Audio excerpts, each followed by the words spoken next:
अस्सलाम वालेकुम रहमतुल्लाहि व बरकातुहू। डियर व्यूवर, आज की इस वीडियो में हम बात करेंगे। हमारा जो लेक्चर है ये टोपोलॉजी का स्टेप नंबर 4 है और साथ में चैप्टर नंबर 2 का पार्ट 2 है। इसमें आप लोगों ने तैयार ऐसे करना है कि जो पॉइंट्स मैं बता रहा हूँ इनको बस नोट कर ले।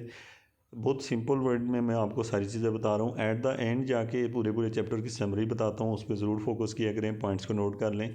इससे आपकी टोपोलॉजी की बेस अच्छी बनेगी और डिफरेंट सब्जेक्ट के अंदर जो चीज़ें आप लोग पढ़ते हैं सेट थ्योरी ख़ास करके, वो भी आपकी यहाँ पे क्लियर हो जाएगी। तो यहाँ पे हम बात करने लगे हैं श्रोडिंगर बर्नस्टीन थ्योरम क्या होता है। असल में ये थ्योरम ये कहता है कि अगर ए जो है वो ए कोई सेट है और बी भी कोई सेट है, और अगर बी बड़ा सेट है और ए छोटा सेट है, तो जो ए है वो आप देख रहे हैं ऊपर एक लिखा हुआ राइट ए, इसको पढ़ा जाता है A is equivalent to subset of B. A is equivalent to subset of B. ये जो लिखा हुआ है ना, A is equivalent to subset of B, यानी इक्विलिटी भी मौजूद है और सबसेट भी है, और सिंबल लेस देन वाला पड़ा हुआ है। तो हमें यहाँ पे ये बताया जा रहा है कि अगर ऐसा तो नहीं हो सकता ना कि ए बी के इक्विवेलेंट तब होता है दोनों के दरमियान एलिमेंट्स की तादाद एक जितनी हो। अब सबसेट फिर कहाँ से हो गया अगर एलिमेंट की तादाद एक जितनी है? तो उसके लिए हम ये कहते हैं कि ये डायरेक्ट सबसेट नहीं होता। होता ऐसे है कि ए जो है वो बी के कुछ एलिमेंट का सबसेट होता है। तो इसको कहा जाता है, यानी जो हमारे पास है इसको हम कहते हैं श्रोडिंगर बर्नस्टीन थ्योरम जो है। उसके मुताबिक कहा यह जाता है कि नीचे देखें तो इसके इफ़ ए जो है वो अगर सबसेट है और साथ में इक्विवेलेंट है बी के, और बी अगर सबसेट और इक्विवेलेंट है ए का, तो देन ए और बी एक दूसरे के क्या होंगे? इक्विवेलेंट होंगे। इसको आपने याद रखना है। उसके बाद जो है ना, इस थ्योरम की होप्स आपको समझ आ गई होगी कि जैसे एक सेट ए दिया हुआ है, उसके अंदर एलिमेंट 1 2 3 हैं, बी एक सेट है उसमें 1 2 3 4 5 हैं। तो इसका मतलब है कि ए जो है वो बी का सबसेट तो है लेकिन इक्विवेलेंट नहीं है। अब बी के कुछ एलिमेंट जो हैं वो इक्वल हैं। अब बी के जो कुछ एलिमेंट होंगे उनका एक नया सेट बना लेते हैं, उसका नाम बी स्टार रख लेते हैं। तो यानी कि हम ये कह देते हैं कि ए जो है वो डायरेक्ट जो है वो सबसेट है, लेकिन इक्विवेलेंट जो है ना बी के सबसेट के किसी के है।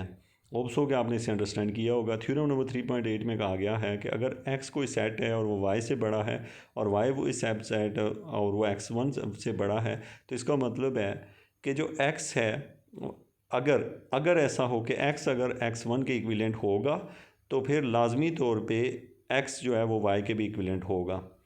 तो अब यहाँ पे जो है ना कहा ये क्या है, x बड़ा है y से और y बड़ा है x1 के।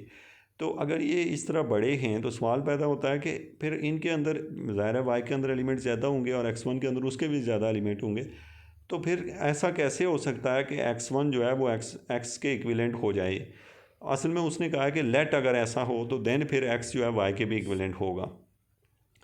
यहाँ पे थ्योरम नंबर 3.8 के बाद यहाँ पे कहा गया law of trichotomy. Law of trichotomy यही होता है कि जिसमें 3 प्रॉपर्टीज़ होती हैं कि अगर आपको कोई सेट दिया हुआ हो, अगर कोई सेट आपको दिया हो, 2 सेट हों, तो वह या तो वो दोनों सेट एक दूसरे के इक्विवेलेंट होते हैं, या एक ए बी का सबसेट होता है या बी ए का सबसेट होता है। इसे ट्राइकोटोमी प्रॉपर्टी कहा जाता है। कॉन्सेप्ट ऑफ कार्डिनलिटी में आपको बता दूँ, ये जो ऐश वाला सिंबल आप देख रहे हैं ये कार्डिनलिटी को शो करता है।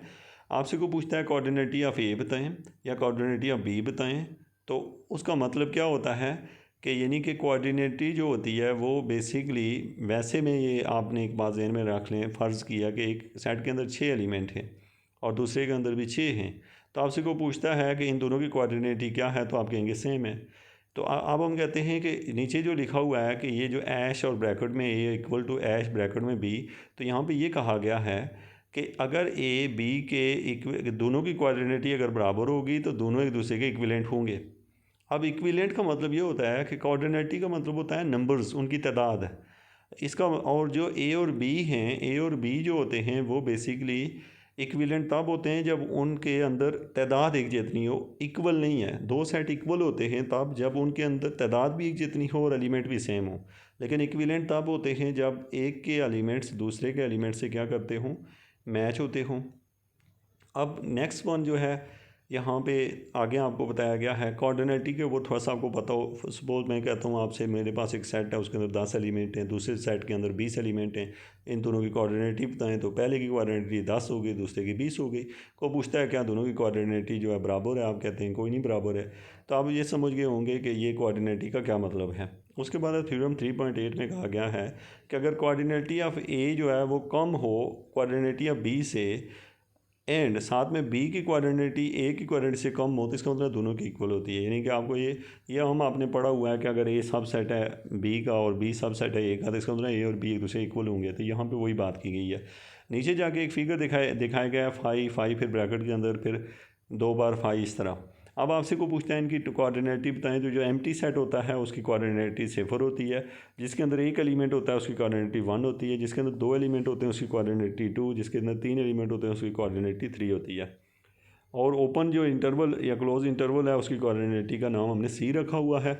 और नेचुरल नंबर की जो कोऑर्डिनेटी होती है उसको हम लोग एन डॉट या ये जो लिखा हुआ है एस नॉट या एन नॉट लिख लेते हैं।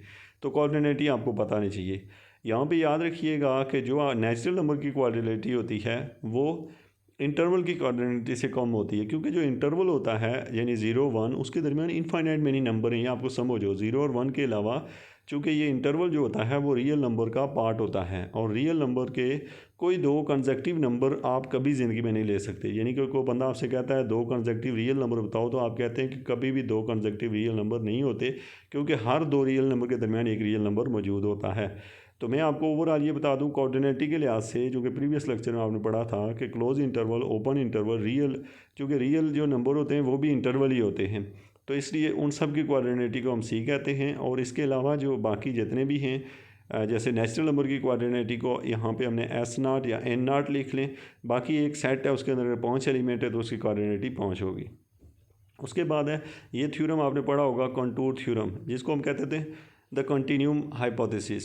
ये जो है कंटूर थ्योरम क्या कहता है कि ये आपको समझो इसकी द पावर सेट ऑफ ए, यानी कोई ए अगर कोई आपको सेट दिया हो उसका पावर सेट लें तो ए की जो कोऑर्डिनेटी होती है पावर सेट ऑफ ए की उससे ज़्यादा होगी। मिसाल के तौर पे एक सेट ए दिया हो उसके अंदर टोटल एलिमेंट ही 3 है, जब आप उसका पावर सेट लेते हैं तो वो तो 8 एलिमेंट हो जाते हैं। तो इससे ये पता चलता है कि हर सेट की जो कोऑर्डिनेटी होती है वो पावर लेने के बाद कोऑर्डिनेटी बढ़ जाती है, तो इसको कहा जाता है कंटूर थ्योरम।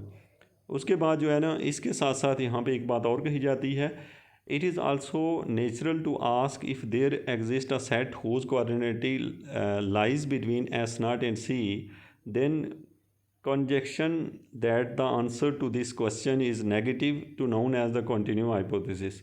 मैं नीचे जाके आपको continuum hypothesis का मतलब समझा देता हूँ। देखें यहाँ पे बताया जाता है there does not exist set A with the property set N naught. यहाँ पे कभी मैं एस नाट दिखाई दे, एन नाट जो है वो छोटा है कोऑर्डिनेटी ऑफ ए से और ये छोटा है सी से।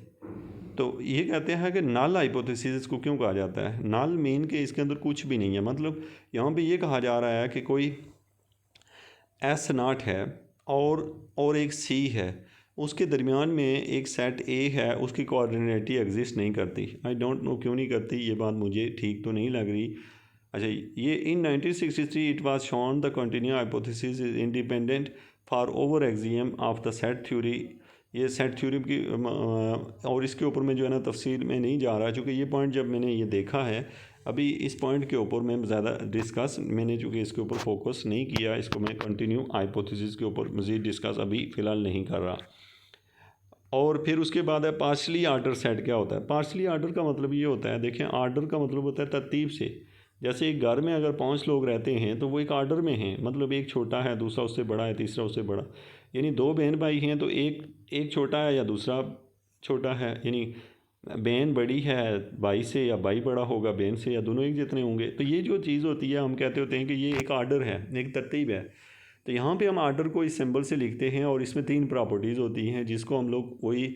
और अच्छा, यहाँ पे बहुत मज़े की बात होती है, पार्शली आर्डर सेट के अंदर उसको लिखा जो जिस तरीके से जाता है ये लेस देन और साथ में वो जो वेव सी डाली जाती है वो होती है, और इसको जोड़ के उस सेट के साथ पेयर में लिखा जाता है। नीचे देखें आप पार्शली आर्डर सेट की डेफिनेशन तो नज़र आ रहा है आपको, उसको कहा जाता है। अब इसकी मिसाल ये होती है, इसके अंदर 3 खूबियाँ होती हैं पार्शली आर्डर सेट की। Number 1, partially order set mean के एक सेट आपको दिया है, उसका कोई एक एलिमेंट लो, वो अपने ही साथ जो है वो क्या बनाता है, पार्शियली ऑर्डर बनाता है। वो उस सेट के अंदर मौजूद एलिमेंट के साथ या तो उनसे छोटा होता है या एक दूसरे से बड़े होते हैं या फिर एक दूसरे के बराबर होते हैं, दूसरी प्रॉपर्टी। और तीसरी प्रॉपर्टी ये होती है कि या फिर ए बी से छोटा है और बी सी से छोटा है, तो इसका मतलब ए सी से छोटा होगा। इन्हीं तीन प्रॉपर्टी याद रखिएगा, इक्विवेलेंस रिलेशन नहीं है, इसमें एक प्रॉपर्टी चेंज है। और बहुत इंपॉर्टेंट पॉइंट है यहाँ पे, पॉइंट ये है कि पहली प्रॉपर्टी को रिफ्लेक्सिव ही कहा जाता है, दूसरी प्रॉपर्टी को एंटी सिमेट्रिक कहा जाता है। क्योंकि सिमेट्रिक प्रॉपर्टी ये होती है कि अगर ए छोटा है बी से तो देन बी छोटा होगा ए से, तो इसको सिमेट्रिक कहते हैं। लेकिन अगर ए छोटा है बी से, बी छोटा है ए से, this implies that A is equal to B, तो इसका मतलब है इसको एंटी सिमेट्रिक प्रॉपर्टी कहा जाता है। जबकि जो तीसरी प्रॉपर्टी है वो ट्रांजिटिव होती है, और ये ट्रांजिटिव प्रॉपर्टी मैं पीछे आपको बता चुका हूँ कि ये प्रॉपर्टी अमूमन जो होती है इक्विवेलेंस रिलेशन के अंदर तीन प्रॉपर्टीज़ होती हैं। आपसे को पूछता है इक्विवेलेंस रिलेशन में कितनी प्रॉपर्टी हैं, आप कहते हैं एक होती है रिफ्लेक्सिव, दूसरी होती है ट्रांजिटिव और तीसरी होती है दूसरी सिमेट्रिक और तीसरी ट्रांजिटिव होती है।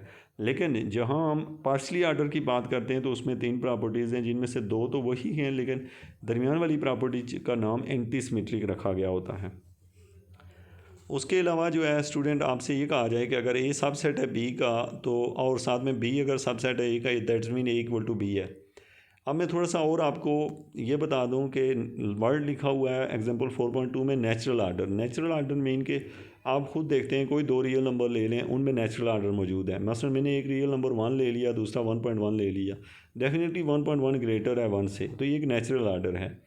इस तरह एग्जांपल 4.3 में देखें तो आपको एक सेट दिया हुआ है ABCDE। इसकी जो डायग्राम दी गई है इसमें आपसे पूछा गया है यहाँ पे कि x लेस दैन वाई है, if and only if x equal to Y.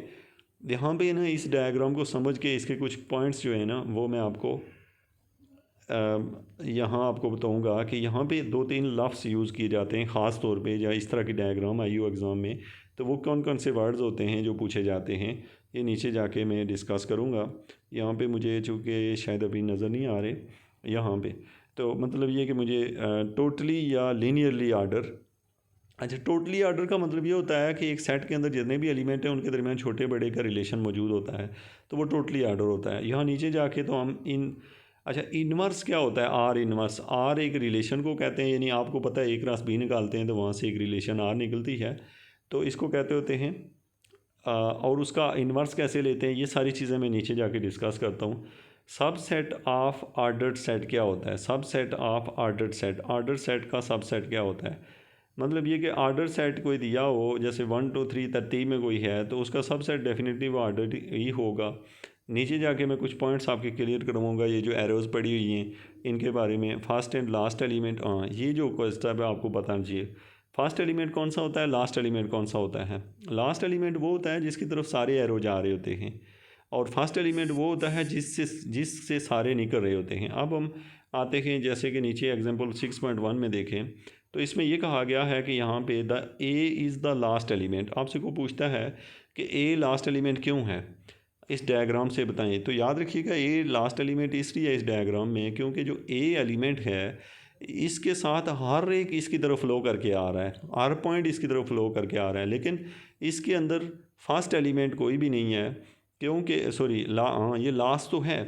Note that X has no first element, इसका फर्स्ट एलिमेंट नहीं है। अच्छा, फर्स्ट एलिमेंट क्यों नहीं है, फर्स्ट एलिमेंट वो होता है जिससे निकल के सारे जाएं। अब यहाँ पे मैं कहूँ कि अगर ई फर्स्ट एलिमेंट है तो भाई ई में से ई का ताल्लुक डी के साथ है ही नहीं, ई का ताल्लुक ए के साथ बन रहा है, सी के साथ बन रहा है, लेकिन डी के साथ और बी के साथ डायरेक्ट से नहीं बन रहा, इसलिए हम कहते हैं कि ई फर्स्ट नहीं है।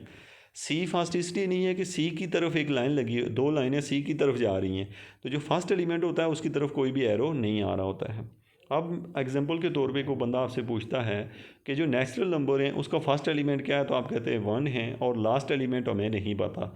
जो इसी तरह इंटीजर्स हैं, ना उसका हमें फर्स्ट एलिमेंट पता है ना उसका लास्ट एलिमेंट पता होता है, क्योंकि इंटीजर की वैल्यू होती है 0 से 1 2 3 4 और फिर 0 से नेगेटिव तरफ जा रहा होता है -1 2 3, इसलिए उसका फर्स्ट और लास्ट एलिमेंट हमें नहीं पता होता। इसी तरीके से नीचे जाके मैक्सिमल और मिनिमल एलिमेंट आपसे पूछा जाए तो मैक्सिमल एलिमेंट का मतलब ये नहीं होता कि आपका नंबर बड़ा हो या वो है मैक्सिमल यहाँ पे, बल्कि यही मतलब होता है इसका कि आपको ये कहा जाए कि जैसे एक सेट दिया हुआ है, नेचुरल नंबर है। अब नेचुरल नंबर में मैक्सिमल क्या होता है, तो आप कहेंगे मुझे नहीं पता, मैक्सिमल नहीं पता, लेकिन मिनिमल जो है ना वो 1 है, वो आपको पता है। इसी तरीके से रियल नंबर में आप मिनिमल और मैक्सिमल नहीं बता सकते, क्योंकि रियल नंबर की जो डेफिनेशन होती है वो -∞ टू +∞ ओपन इंटरवल होती है। और इसी तरह जो भी सेट दिया हो, तो मसलन मैं कहता हूँ 257 का मिनिमल बताओ, तो मिनिमल मीन जो सबसे छोटा है वो मिनिमल है, जो सबसे बड़ा है वो मैक्सिमल है। अपर और लोअर बाउंड के ऊपर मैंने इलादा से आपको बताया है, वो इलादा से वीडियो देखें ताकि उसके कॉन्सेप्ट आपको क्लियर हों। उसके बाद मैं आपको बता दूँ ज़ीरोज़ लेमा आपसे को पूछता है, what is zeros lemma. Zeros lemma होता क्या है, तो यहाँ पे ये बताया जाता है let X be a non empty partially order set in which every totally order subset has an upper bound the X contain as this one maximal element. यानी कि वो ये कह रहा है, ज़ीरोज़ लेमा आपसे को ये कहता है कि अगर कोई सेट आपको दिया हो और उस सेट का अपर बाउंड मौजूद हो, अगर कोई सेट दिया हो और उसका अपर बाउंड मौजूद हो और वो सेट पार्शली आर्डर हो, पार्शली आर्डर मीन कि उसमें छोटे बड़े की तमीज़ हो। यानी ये नहीं है कि अच्छा बाज़ दफ़ा हम छोटे बड़े की बात क्यों करते हैं, हम जितनी भी नंबर सिस्टम देख रहे होते हैं उनमें छोटा बड़ा मौजूद होता है। जैसे मैं कहता हूँ 2 3 मैंने कहा तो 3 बड़ा है, 2 छोटा है, लेकिन जब हम पेयर मैथमेटिक्स में आते हैं तो उस वक्त चूँकि हम शायद 2 को बड़ा पढ़ना शुरू कर दें, 3 को छोटा, क्योंकि हम खुद उसमें सपोज कर लेते हैं। तो ऐसी सपोजिशन जिसमें कोई भी छोटा बड़ा हो सके तो वो पार्शली आर्डर नहीं होता। पार्शली आर्डर का मतलब होता है कि एक स्पेसिफिक रूल है जिसमें एक छोटा और दूसरा बड़ा हो। वो सो कि आपको ज़ीरोज़ लेमा की समझ आ गई होगी कि ज़ीरोज़ लेमा ये कहता है कि अगर कोई सेट आपको दिया हो और वो सेट जो है उसका अपर बाउंड मौजूद हो, अगर तो जो अपर बाउंड अगर उसका मौजूद हो तो उसके अंदर मैक्सिमल एलिमेंट लाजमी मौजूद होता है। उसके अंदर क्या होता है, मैक्सिमल एलिमेंट लाजमी मौजूद होता है। अच्छा ये कंडीशन आपको ज़ीरोज़ लेमा की आपको समझ हो। उसके बाद जो है स्टूडेंट यहाँ पे चूँकि साल प्रॉब्लम आ गए हैं और आपका चैप्टर इस तरीके से एंड हो गया है। इंशाल्लाह हम नेक्स्ट वीडियो के साथ आएंगे। अगली वीडियो में हम लोग आएंगे नेक्स्ट जो है चैप्टर, और वो चैप्टर आपका टोपोलॉजी की तरफ एक बहुत ही बेहतरीन स्टेप होगा जिसमें हम topology of line and plane पढ़ेंगे, और इंतहाई इंटरेस्टिंग और बेसिक चैप्टर होगा जिसके ऊपर आप डिवेल्प करेंगे अपनी टोपोलॉजी को। मैं थोड़ी सी समरी बता दूँ, आपने चैप्टर नंबर 3 में क्या पढ़ा, आप लोगों ने ये पढ़ा काउंटेबिलिटी पढ़ा, आपने इनफाइनाइट इक्विलेंस को कैसे लिखा जाता है, काउंटेबल सेट क्या होता है, नॉन काउंटेबल क्या होता है, काउंटेबल फाइनाइट सेट की कितनी किस्में हैं, इनफाइनाइट सेट की कितनी किस्में हैं, और फाइनाइट सेट की कोई किस्म नहीं होती है। इनफाइनाइट की 2 किस्में हैं, एक को कहते हैं डी न्यूमरेबल और एक को कहते होते हैं नॉन डी न्यूमरेबल। अच्छा, काउंटेबल सेट के लिए ये कंडीशन ज़रूरी नहीं होती कि वो फाइनाइट ही हो, काउंटेबल सेट फाइनाइट भी हो सकता है और डी न्यूमरेबल भी हो सकता है। तो ये चीज़ जो है ना आपने नोट करनी है, और एज़ वेल एज़ जो है एट द एंड जो है मैंने तमाम चीज़ें जो रिवाइज़ की हैं, जैसे ज़ीरो लेमा क्या होता है ये मैंने बताया है, और इसके अलावा भी कुछ पॉइंट्स आपको जो डिस्कस किए हैं, कोऑर्डिनेलिटी के बारे में बताया कि आप 2 एलिमेंट की कोऑर्डिनेलिटी कैसे बताते हैं, ओपन इंटरवल की कोऑर्डिनेलिटी क्या होती है, क्लोज इंटरवल की कोऑर्डिनेलिटी क्या होती है, नेचुरल नंबर की कोऑर्डिनेलिटी क्या होती है, ये सारे पॉइंट्स हमने पढ़े हैं। होप्स हो कि आपने नोट किए होंगे और नेक्स्ट चैप्टर के लिए आप प्रिपेयर होंगे। Thank you very much.